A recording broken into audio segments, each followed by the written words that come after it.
Liberando su potencial. Hablando de potencial humano, ¿alguna vez se han preguntado a qué se debe la gran disparidad de resultados y desempeño entre una persona y otra? Una persona que percibe $250,000 anuales no es 10 veces más astuta ni mejor que una persona que percibe $25,000 anuales. ¿Por qué la diferencia de 10 veces sus ingresos? Y si tomamos a una persona que percibe $2,5 millones al año, ¿será esa persona 100 veces mejor, más astuta que la persona que gana $250,000? Imposible. En un estudio reciente de coeficiente intelectual probaron a 1,000 personas de una cierta población y llegaron a la conclusión de que la mejor persona entre los 1,000 solo era 2,5 veces más astuta que la persona de menor coeficiente intelectual. Solo 2,5 veces la disparidad, y tal vez eso sea con toda la población. ¿A qué supone que se debe la diferencia? Al hablar de potencial humano, llegamos a una fórmula que deduje hace algunos años. Tal vez eso lo explique un poco. La fórmula comienza con lo que llamamos AI. O sea, atributos innatos, las cualidades, la inteligencia, la habilidad, el temperamento, cosas con las que se nace que no pueden cambiarse mucho. Además de los atributos adquiridos. Estos atributos son muy importantes, son su educación, su capacitación, sus capacidades, su experiencia, conocimiento, sabiduría, etc., multiplicado por A, que su actitud es igual al potencial humano individual o al desempeño humano individual o resultados individuales humanos. Ahora, de estos tres, los atributos innatos se traen desde el nacimiento. Los adquiridos pueden cambiarse, pero se necesita cierto tiempo para ello, aunque a veces cambiamos muy rápidamente. Cierta información valiosa puede cambiar dramáticamente su eficacia, pero las actitudes pueden aumentarse o disminuirse dramáticamente en segundos. Cada vez que mejoramos nuestra actitud, multiplicamos todas nuestras capacidades. Una actitud ha sido llamada acertadamente el lenguaje más importante del ser humano, la palabra más importante del idioma en el humano. Todo lo que hacemos en la vida, según un estudio en Harvard entre estudiantes ejecutivos, será en un 85% de actitudes. Un 85% de su éxito estará determinado por su actitud. Eso significa que está determinado por cuán positivo o cuánta actitud mental positiva se tenga. Las personas con actitudes mentales positivas tienden a avanzar más rápidamente, se mueven hacia la cima en organizaciones valiosas, ganan más dinero, sacan más satisfacción de la vida. Una actitud mental positiva no significa que baile por las calles y arroje flores. Solo significa que tome una actitud constructiva en general o se aproxime hacia su trabajo, su vida, sus problemas, relaciones, etc. Según el informe Cox de las empresas americanas, según la revista Success, un 85% o más de todo lo que se logra se debe a la actitud. Y la pregunta es, ¿de dónde vienen las actitudes? Las actitudes vienen de las expectativas. Muy simple, ya hablamos de eso. Y una forma muy poderosa de mejorar su actitud instantáneamente es decir, aunque no lo crea, pienso que algo maravilloso va a ocurrirme hoy. Como dijimos antes, nuestras expectativas sobre los desenlaces determinan nuestra actitud.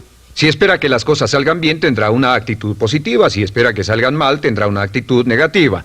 Y lo maravilloso es que podemos fabricar nuestras expectativas. Podemos esperar lo que deseamos. Podemos esperar cosas buenas, cosas malas, y no nos decepcionaremos. ¿De dónde surgen nuestras expectativas?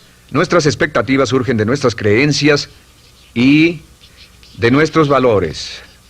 Son el centro de los factores motivacionales de nuestra personalidad, nuestras creencias, y esto nos conduce a un entendimiento del potencial humano. Significa básicamente que nuestra actitud es una expresión externa de lo que está ocurriendo internamente, y esto es consistente con las leyes mentales. Con respecto a las creencias, cada uno de nosotros tiene muchas creencias en el fondo que los psicólogos llaman los conceptos propios. El concepto propio, o su descubrimiento, es considerado por muchos como el logro único y más importante para comprender el desempeño humano en el siglo XX. Yo estoy de acuerdo. El concepto propio es como, si queremos usar una analogía militar, el centro de mando. O si queremos usar una analogía técnica, es el programa central de su computadora básica. Es un grupo de creencias, valores, actitudes, sentimientos, ideas, etcétera, almacenadas en el fondo de nosotros y son el resultado de casi todas las experiencias que hemos tenido en la vida. Y algunos investigadores dicen que el concepto propio comienza a formarse aún antes del nacimiento, pero el concepto propio, una vez colocado, Precede, predice y determina sus niveles de eficacia y desempeño en todas las áreas de nuestra vida. El concepto propio se convierte en el centro de mando o el programa maestro. El concepto propio de este grupo de creencias determina lo que dirá, lo que hará, cómo actuará, cómo se siente y reacciona, etc. ¿Qué significa esto? Significa que todas las mejoras en su vida externa, todos los cambios en su realidad comienzan con un cambio en su concepto propio. Les voy a explicar lo que significa. Esta es una gráfica muy simple. Hablamos de potencial humano y decimos que la persona promedio usa un 10% o menos de su potencial. Según investigaciones, tal vez es mucho menos. El Instituto Stanford Brain en Santa Clara, California, estima que tal vez se aproxime a un 2%. Seremos generosos y diremos que la persona promedio usa un 10%. Significa que en los mejores casos, la mayoría, como usted o yo, no usamos un 90% de nuestro potencial. Uno de los mejores filósofos, Oliver Wendell Holmes, dice que la tragedia de la persona promedio es que llegan a la tumba con su música aún por dentro. Aún están funcionando con mucho menos de su potencial total. Y esto es el potencial humano. Sabemos que existe una relación directa entre el potencial humano y el concepto propio. Pero como nuestros conceptos propios o nuestras estimaciones de nosotros mismos generalmente son mucho menores de lo que debieran ser, nuestro nivel de desempeño y eficacia también es menor. Sabemos que nuestro concepto propio es altamente subjetivo.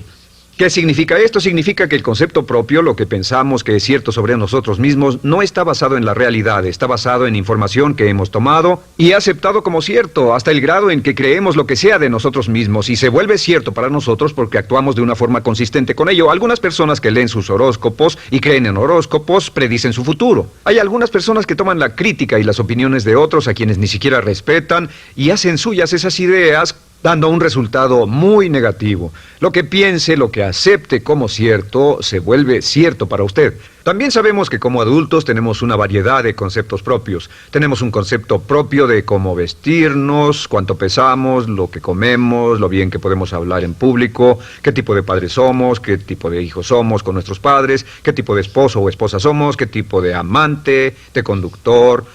Lo interesante de manejar es que todos los hombres tienen un concepto muy positivo con respecto a esto. Las mujeres no entienden esto, pero los hombres nacen con un genio inherente para manejar. Todos los hombres son choferes excelentes. Si no lo creen, todo lo que tienen que hacer las mujeres que están viendo esto es pensar en la última vez que trataron de corregir la forma de conducir de un hombre y recordarán que no obtuvieron buenas respuestas. ¿Cómo respondemos ante alguien que desafía nuestro concepto propio, sugiriendo que no somos las personas que pensamos ser? Estamos a la defensiva, nos enfadamos, nos irritamos, es difícil que nos traten. Tenemos un concepto propio de lo creativos que somos, lo inteligentes, lo rápido que leemos, lo bueno que somos en los deportes, y si practicamos una gran variedad de ellos, tenemos un concepto propio para cada uno de ellos. Tenemos un concepto propio de lo bien que cocinamos, de lo bien que educamos a nuestros hijos, de lo bien que limpiamos nuestra casa, los autos que manejamos, etc. Y también de lo que valemos por lo que ganamos. Es muy interesante saber que nunca ganamos más del 10% de nuestro concepto propio en ingresos. Nuestro concepto propio determina nuestro nivel de ingresos. Este nivel de concepto propio se llama zona de confort. Y aunque querramos más dinero, veremos que la tendencia humana natural de todas las actitudes es luchar por lograr entrar a la zona de confort y luego quedarnos ahí.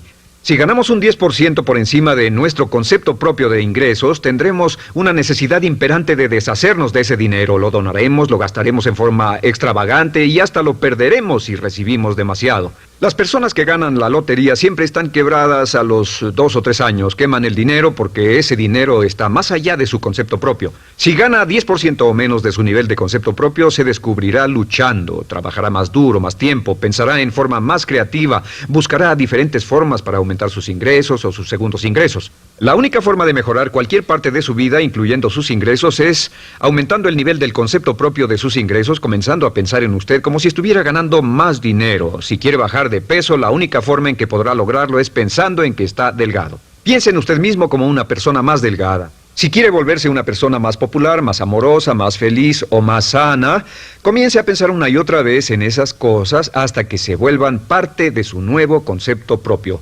Hablaremos de eso más adelante. Es una parte esencial de la programación de su mente hacia el éxito. Su concepto propio global está determinado por el promedio de sus conceptos propios en las áreas que considere importantes. Ahora, su concepto propio está formado de 3 partes críticas. La primera parte del concepto propio es el ideal propio. El ideal propio es la persona que más desearía ser, es su idea de lo que constituye un ganador, es su visión ideal de lo mejor que puede ser usted. Nada más, una de las cosas que sabemos de las personas con éxito es que las personas con éxito tienen ideales propios muy claros, ideales claros de quién quieren ser en el futuro. Las que no tienen éxito tienen ideales muy vagos. El número 2 es la autoimagen. La autoimagen es como un retrato de cómo se ve a sí mismo y lo que piensa de sí mismo. La autoimagen es el espejo interno, es como se percibe a sí mismo ahora en su desempeño actual, en forma cotidiana. La tercera parte es su autoestima. Su autoestima es cómo se siente consigo mismo. Cómo se siente consigo mismo es la fuerza motriz, el motor, la fuerza poderosa dentro de su subconsciente. Es la fuerza de energía dentro de su concepto propio y determina casi todo lo que le pasa. La mejor definición de autoestima es cuánto se agrada a sí mismo. Cuánto se agrada a sí mismo como esposo, cuánto se agrada a sí mismo como empleado, cuánto se agrada a sí mismo como jefe, como inversionista, como orador profesional, como atleta, etcétera. Según se agrade a sí mismo, su nivel de autoestima, su sentimiento emocional global respecto a cualquier área de su vida, determina su desempeño y su eficacia en dicha área. Lo sorprendente es que se convierte en lo que piensa, su concepto propio es maleable, su autoestima puede formarse repitiendo una y otra vez, me agrada mi persona, me agrada mi persona, me agrada mi persona. Me agrada mi persona, me agrada mi persona, me agrada mi persona. Entre más se repita, me agrada mi persona, me agrada mi persona, entre más lo repita una y otra vez, más crecerá su autoestima y entre más crezca su autoestima, más crecerá su concepto propio global. Cuando crezca su concepto propio global, su desempeño será mejor en todo lo demás que emprenda. Cada vez que diga, me agrada mi persona, me agrada mi persona, me agrada mi persona, me agrada mi persona, me agrada, será como bombearse psicológicamente. Todo lo que pase que haga que su autoestima suba, hará que se comporte mejor. Todo lo que haga que su autoestima baje, hará que se comporte peor, que cometa errores, que sea infeliz, etc. Un punto crítico de agradarse a sí mismo, sobre autoestima y agradarse a sí mismo, es que, número 1, nunca puede querer a nadie más de lo que se quiere a sí mismo. Que su nivel de autoestima es determinante de la calidad de relaciones que tenga con los demás. Y número 2, es que nunca puede esperar que nadie más lo quiera o respete más de lo que se respeta a sí mismo. Cuanto se agrade o se respete a sí mismo, determina sus actitudes hacia usted. Todas las escuelas de psicología actualmente están de acuerdo en el hecho de que depende de lo que usted realmente se quiera y se respete a sí mismo como un ser humano valioso e importante, tiene efecto sobre todo lo que le pase. Cuánto se agrade a sí mismo y lo que puede hacer es mejorar su autoestima diciendo me agrada mi persona, me agrada mi persona, me agrada mi persona, me agrada mi persona. Y esto nos lleva a la pregunta, ¿de dónde viene el concepto de autoestima? Y descubrimos que el concepto propio es maleable, puesto que no nace con este concepto propio, no nace con ninguna idea sobre sí mismo, no nace con autoimagen ni autoestima, nace en cierto modo como potencial propio. Es la mejor forma de plantearlo. La persona promedio llega al mundo como potencial puro. Y no tiene el concepto propio de que todo lo que es ahora, todo sentimiento que tiene, toda actitud o valor, tuvo que aprenderlo en el transcurso de su vida. También sabemos que el niño llega al mundo con una necesidad imperante de amor y contacto. Y como una gran cantidad de investigaciones lo indican, necesitamos mucho amor y contacto durante toda nuestra vida, pero en especial durante nuestros años de formación, porque de niños aprendemos quiénes somos, cuánto valemos, si somos importantes, inteligentes, amorosos, chistosos.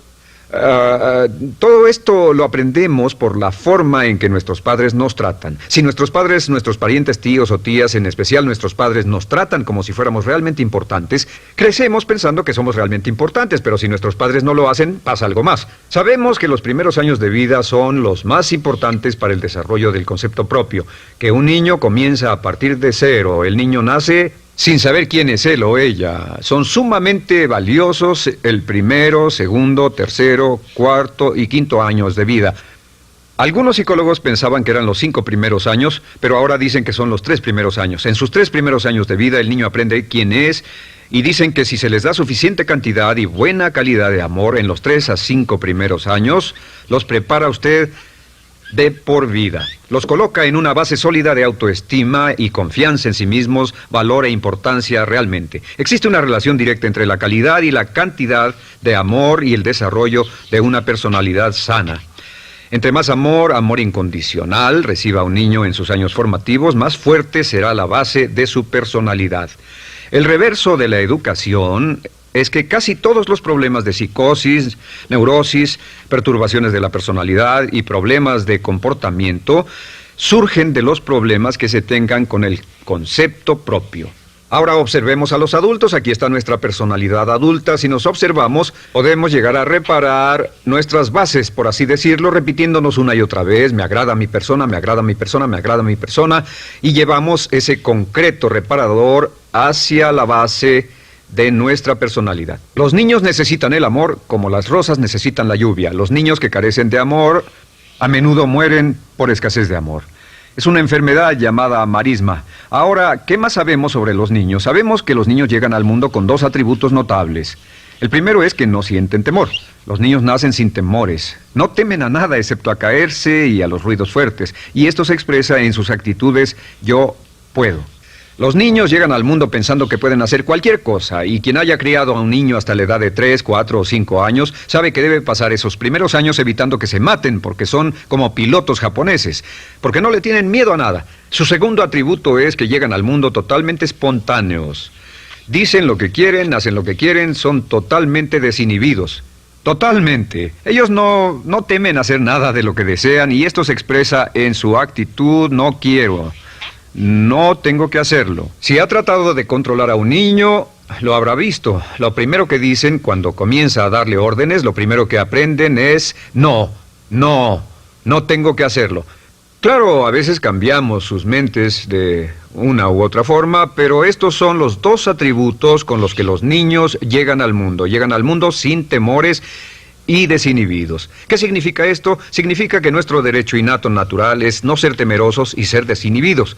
Y solo cuando podemos crear la misma situación en nuestra vida adulta, cuando no tememos y somos desinhibidos, nos sentimos a gusto con nosotros mismos. Las mejores organizaciones, las mejores compañías son las que crean un ambiente donde nos sentimos sin temores y sin reservas para ser nosotros mismos y para hacer lo mejor de nosotros. Al crecer descubrimos que los niños aprenden de dos maneras. La primera es por imitación. Imitan a uno o a ambos padres, en especial al padre dominante.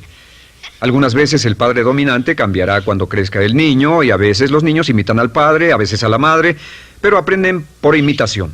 Muchas características y hábitos que tenemos como adultos los aprendimos de nuestros padres. ¿Alguna vez ha tenido la ocasión de gritarle o reñirle a uno de sus hijos? Verá que le dice las mismas cosas que le dijo su padre a usted cuando era niño. Así que imitamos. A veces imitamos su caminar, a veces su forma de hablar, a veces imitamos sus valores, sus creencias, etc. Aunque esos valores y esas creencias no tengan ningún valor. ¿Por qué? Porque nuestros padres eran así cuando nosotros éramos niños. La segunda forma en que aprendemos es pasando de la incomodidad, lo que no se siente bien, hacia la comodidad. Freud llamó a esto el principio del placer. O sea que nos movemos hacia aquello que nos hace sentir cómodos, lo que nos da placer, lo que nos hace sentir bien con nosotros. Nos movemos de la incomodidad hacia la comodidad. Así es como aprendemos a no mojar el pañal, por ejemplo. Sabemos que no es agradable caminar con popó o pipí en nuestros pañales. Vemos lo que hacen nuestros padres, vemos lo que nuestros parientes hacen y decimos: estas personas no hacen lo que yo. Así aprendemos a caminar y lo demás. Así que de la incomodidad hacia la comodidad. Durante toda nuestra vida, por cierto, así es como aprendemos. Imitamos leyendo lo que otras personas hacen, estudiando libros y en el trabajo, imitamos cuando vamos a la escuela, y hacemos lo que nos da resultados positivos, lo que nos da refuerzos positivos, y hacemos cada vez menos las cosas que nos causan incomodidad o dolor. Ahora, muy temprano en la vida, como equivocación o como resultado de una equivocación que los padres cometen en la crianza, los niños comienzan a aprender hábitos y patrones negativos. Los patrones y hábitos negativos tienen sus raíces principalmente en la crítica destructiva.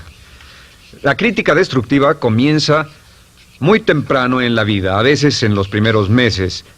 Y la crítica destructiva la usan los padres para dirigir y controlar a sus hijos. Desafortunadamente, tiene un efecto muy peligroso y dañino sobre nosotros, ya que la crítica destructiva tiende a minar la integridad de la personalidad del niño. Muchos de nosotros, incluyéndome a mí y a muchos de ustedes, nos hemos visto minados y heridos por la crítica destructiva más que todas las guerras en la historia. Ahora, como resultado de la crítica destructiva, comenzamos a desarrollar hábitos y patrones negativos. Los patrones de hábitos negativos son respuestas condicionadas hacia los estímulos. Los patrones de hábitos negativos se desarrollan en los inicios de la vida. Se desarrollan como resultado de una repetición del temor y el dolor una y otra vez. Se desarrollan como resultado de la crítica destructiva, el castigo físico, etc. En los inicios de la vida comenzamos a desarrollar dos manifestaciones que nos persiguen durante toda nuestra vida y más que ninguna otra cosa inhiben nuestro potencial. La primera es la llamada patrón de hábito negativo inhibido. El patrón de hábito negativo inhibido se aprende cuando al niño le dicen una y otra vez no. Aléjate de ahí, no toques eso, y se le castiga. Cuando el niño intenta algo nuevo, o se involucra con algo, o huele algo, o derrama algo, o rompe algo accidentalmente, el padre estalla y se enfada mucho. Como ven, el niño está impulsado por la curiosidad insaciable de explorar su mundo.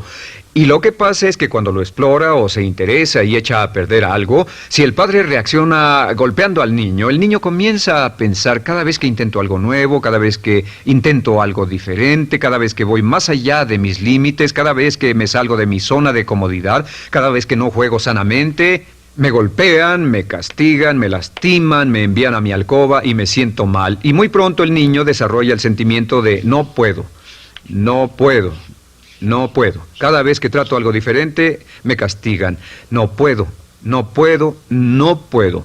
Es como la respuesta de Pavlov. Pavlov sonaba la campana y le daba de comer a un perro, y el perro salivaba, y Pavlov alimentaba al perro. Mientras sonaba la campana, el perro salivaba y siguió haciendo eso, y después Pavlov solo sonaba la campana y el perro salivaba. Lo que pasa en la vida adulta es que esto crea lo que llamamos temor al fracaso. El temor al fracaso es una respuesta condicionada a un proceso de crítica destructiva que ocurre en los primeros 5 o 6 años de la vida. El temor al fracaso automáticamente nos activa, nos sentimos ansiosos, tensos, intranquilos, sentimos presiones y estrés en nuestro plexo solar, sentimos ganas de retirarnos del evento, y el temor al fracaso es la razón principal por los fracasos en la vida adulta. Es la razón principal por la que evitamos cumplir plenamente nuestro potencial. De hecho, todos los patrones de hábitos negativos se experimentan en el cuerpo físico.